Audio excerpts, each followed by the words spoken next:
So good morning, everyone. Good afternoon, wherever your location is.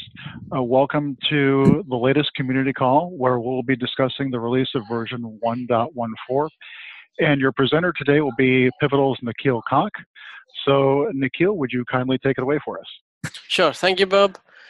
Hello, everyone. Good morning, good afternoon. My name is Nikhil, and I'll walk you through MADlib 1.14 today. I am sharing my screen, so I hope all of you can see it. Okay, so let's get right down to it. So we released MADlib 1.14 a few days back, and there were a lot of features and bug fixes and some other things that we did in this release. I will just run through some of the most important ones, and if you're interested, you can always go to the wiki page or the GitHub page to look at the release notes, and there are Jiras associated with each of them. So if you need to know in more details, you can always go into the Jira, and if you still want to know more, you can always email us on the dev community list, and we will respond to that. Okay, so to begin with, we added a couple of new modules. So the first new module that we added was balanced data sets. This is a pretty popular and a straightforward module. And also, I will run through the demo of a few of these modules. So if I don't go into the detail right now, I will get into the detail in a few minutes. So balanced data sets is pretty straightforward. We support a few sampling techniques, uniform sampling, undersampling, oversampling, and we'll go through this in more detail in a demo. The other interesting module we added was mini batch preprocessor.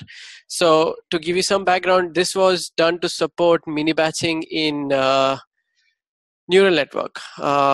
We aim to support mini batching in other modules as well, but for now it's only in neural network. So in order to prepare the data for mini batching, we decided that we would add another module, and it's called mini batch preprocessor, and we'll go through the details of that one as well. Some of the other important things was we added more stats to summary, improved MLP. Now it supports 110 coded variables. So those are the new modules. We also added a new feature to PageRank. We now support personalized PageRank, and we will go through a small demo of that as well. There were a lot of bug fixes in this release. So the ones that come to mind are MLP. Most of MLP and RF, a lot of MLP and RF things were fixed. So that should be interesting, and you can go into detail, as I said earlier, in the Jira. They're pretty straightforward.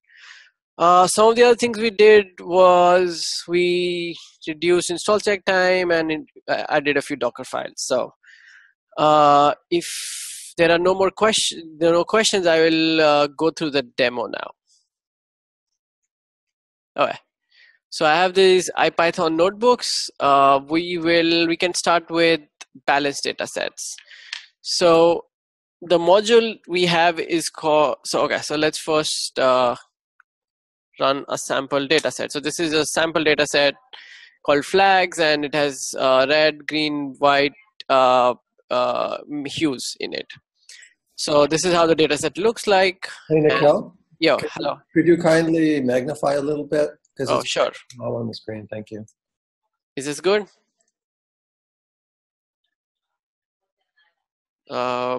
Is this good, or should I do more? A little bit more, please. I think that's good. Thank you. Okay, perfect. Thank you. Okay. So as I was saying, this is the data set that we are going to use, and as you can see, the main hues are not really sampled. All the classes in the main hue column are not really sampled uniformly. For example, we have like 5 blues, 3 greens. There are a couple of nulls, and whites are only 2. So the idea behind this is that a lot of the machine learning algorithms behave well with well-defined boundaries where the data is sampled properly. So this is a precursor to that, so that if you want to sample your data so as to prepare your data for some machine learning model, you can use this module for it. So we'll go through a few sampling demos, and then we'll move on to the next module. So we can start with uniform sampling. So with uniform sampling, what we try to do is the number of rows in the output remain the same, and we don't really need to set a class size param. All we have to say is the number. All we have to say is the source table, which is the flags, the output table, and the class column, the column that we are trying to sample on, and that's it. And the output of that we'll see in a bit. So we run this. So this is the output table. So this is the output table that is generated by the sample, and as you see here now, everything was resampled, and all of them are the same count now. So you see 5 blues, 5 greens, 5 reds, and 5 whites. And so this ignores nulls, by the way. Okay. Now, in here we had the default params. Now there's a param called desired output table size. What we can say there is, you can say 12, and the output rows will be 12. So if you see here, the output rows here were 20. And all of them were 5, so 4 into 5, 20. But this time it's 12, so it will be 12 by 4, which is 3 of each class. So 3 blues, 3 greens, 3 reds, and 3 whites. And that's it. So that's uniform sampling for you, where the number of rows, so yeah, okay. I think I already explained that. Oversampling. So the main idea behind oversampling is that, okay, so there are two, okay, yeah. So I think it's just, yeah, so it's the same flags table. The output table is output table, the same column, and we say oversample this time. And let's see what happens. This time around, what it did was, it took the majority class, which was, I think, red, right? So red had 10. So everything will be sampled, everything, the data set will be resampled so that all the classes are 10. The count is 10. So you get 10 blues, 10 greens, 10 reds, and 10 whites, and that's why the rows are 40. That's pretty much what undersampling does. And in undersampling, we do the exact opposite. We take the minority class and resample according to that minority class, the count in that minority class. So the minority class, I think, was white with 2 observations. So if we run this now, everything will be, all the classes will be 2, like 2 blues, 2 greens, 2 reds, and 2 whites. And that, so you get 8 rows out of it. So that's, I don't want to go into a lot of detail because there are a lot of more examples in this. So I would like to move on from this module, since these are the main features that this module provides. And if you are looking to go into more detail, you can look into this IPython notebook, or you can always go to the user talks. Okay, so I'll move on to the next module then. Okay, so the next one is called mini batch preprocessor. As I explained before, this is a precursor if you want to use mini batching. And right now it's only with neural network. So if you need to use mini batching, you have to pre-process your data using this module. So let's see how that looks like. So we'll take the example of iris data, which is pretty popular already. So this is our array of attributes, and this is our class that we are trying to predict. Okay, so we just load the data set here. Now what you can say in this module is, you can say the source table, obviously, the output table that will be created from this module, dependent variable, and the independent variable. You can leave everything as default, and a few other important params here is buffer size. And what buffer size means is, or what that means is, how many rows do you want to pack in the resulting row. So let's say your buffer size was 3. So the first 3 rows will be packed in 1 row. And that will be, so here you see these are arrays. So you'll see an array of array, essentially a matrix of these 3 rows in one row. So since there is no buffer size here, there will be the default buffer size, and there are some calculations depending on the platform, on the database, the default changes. So in this case, if you see, this is the output data, iris data packed, and you see this is how your dependent variable looks like, which is packed now. So, and also we encode it. So you see here that the dependent variable was not encoded. It was just strings, right? So here, if you see, we actually encoded it and then we packed it. So this is a matrix, and this becomes a matrix, and everything was packed into one row in this example. But that doesn't have to be. You have all full control over how many rows get packed into one row. So in this case, because of the default formula, everything was packed into one row because that seemed to be the most efficient way of doing it. So you can also look at the summary table, which tells you more details about what the buffer size was here. In this case, the buffer size was 52. One other important thing to note is that the buffer size calculations will change for Greenplum versus Postgres, because for Greenplum, we also take into account the number of segments. Since the data is distributed, we have to take in account the number of segments as well. So the calculation changes. For Postgres, it's just one node. So that's why it's different for Postgres and Greenplum. So here you see some metadata, how many rows we processed, how many rows we skipped, and there was no grouping column, so grouping columns is none, and there is a standardization table as well. So these two tables are important because they will be used later by the algorithm itself, which uses mini batching. In our case, it's only neural network or MLP, but later on there might be more.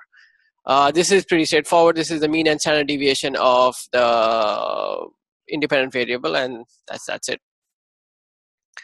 Okay, so there are more examples on changing the buffer size and grouping, but I would skip over those because this the example I showed you shows the basic crux of what the preprocessor is supposed to do. What I'll show you next is how this is applied with MLP. So we will, for MLP, what we will do is we'll take the MNIST data set. Let me see whether it is. So we load the MNIST data set. So MNIST data set is loaded into the database right now. So your all popular MNIST data set, you can, so this MNIST data set essentially of images. And what we will do is, so we will skip over the without mini batching MLP, and we will go directly into with mini batching MLP here. So as I said before, you have to pre-process your data. So what we are doing here is we are saying for MNIST train, this is your dependent, this is your independent, this is the output table. There's no grouping. Null buffer size means the code will auto calculate based on the platform or the database, I mean. And we are also saying we want to one-hot encode the dependent variable. And if you run this, it will run, and then you will see that the summary. Okay, hold on. Okay, so it ran, and now we have an MNIST train packed. The packed data is probably will not be ideal to see on this screen, but it looks similar to this, like it's packed in a 2D matrix. And then what do we do is we call MLP classification in similar fashion as you would do for non-mini batching. The only difference the only thing that changes now is instead of MNIST train, you train on MNIST train packed, which was the output of the preprocessor modules. This MNIST train packed is the input to MLP classification. Everything else remains the same. This is the result of the classification module. And the other important thing to note is the independent and the dependent variables. In this case, independent variables are the column names in MNIST train packed. So in MNIST train packed, by default, the column names are independent var name and dependent var name. That's why the names here. Everything else is just classic MLP. We also added a couple of more params in the optimizer params. Those are not displayed here, but you can also specify the batch size. So there is a default calculation. There's a default buffer size, but if you can specify the batch size here, and you can also specify the number of epochs here. And you can go into more detail and read through the user docs. But what that does is for batch size.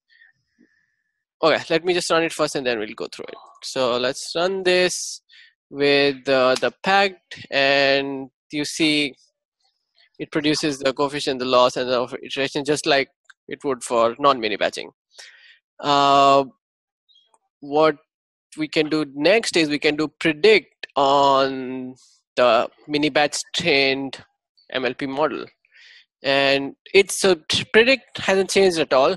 For predict, it doesn't matter. Predict is agnostic of how it was trained, if it was mini batching or not. You just said all you need to give it is the resulting model from the classification or regression module, and then the input data set or the test data set. This is the ID column, the output of the prediction model, the prediction module, and if you want response to probability. So we can just run this and it will just tell you what. So in this case, we calculate the accuracy. This was the actual and the estimated, and here it tells you the accuracy was 88%. So predict is pretty much the same. So the only difference is in training. There are more examples, I think, here. We can do it with grouping as well, but this is the basic idea behind mini batching. Okay, if there are no more questions, I will move on to the next module. Okay, so this is a pretty straightforward feature that we added. So we already had capability of page rank in the graph modules, so people could already do page rank. What we introduced in this release was something called as personalized page rank. And what that means is you're starting, so in the graph, in PageRank, what happens is, in personalized PageRank, what happens is, let me run through the example and we'll go through it together. So let's say you have this edge, and so we create the graph using this vertex and edge table, and you have this table right here.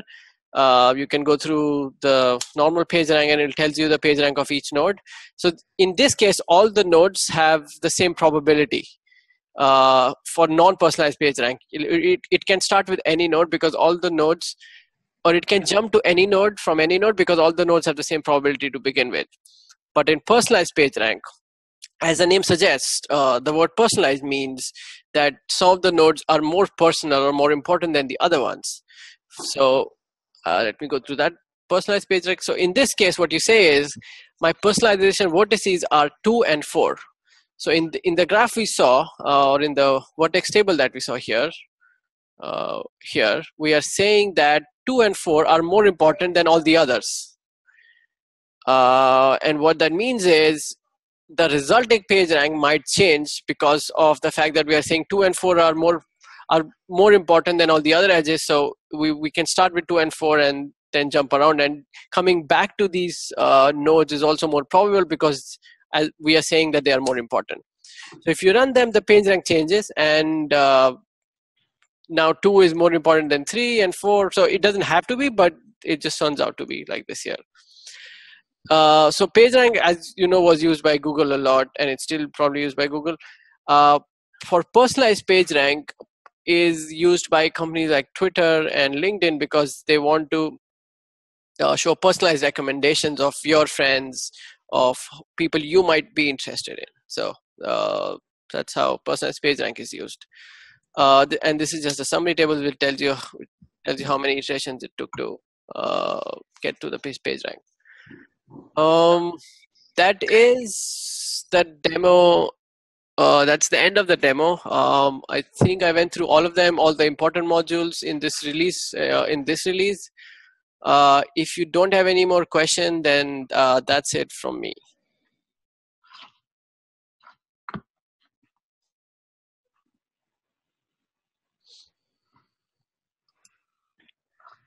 And if you have any questions, please either mention them on the call or put them in the chat window so we can get them addressed.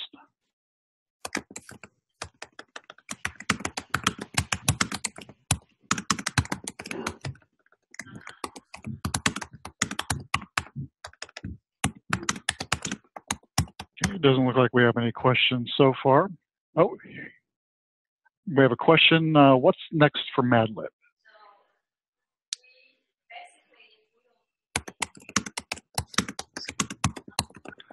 So Nikhil, do you want to take that one? Sure.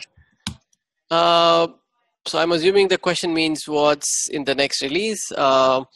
We are planning for a few features. Yeah. We are planning to support the newer versions of GCC. We are planning to add momentum to neural network for it to be able to converge faster and be more performance efficient. And and we are all one other thing comes to mind is we are adding grouping to correlation. So those are the few features we have thought about so far. There might be more to come, and we'll keep you guys updated with it. Okay, perfect.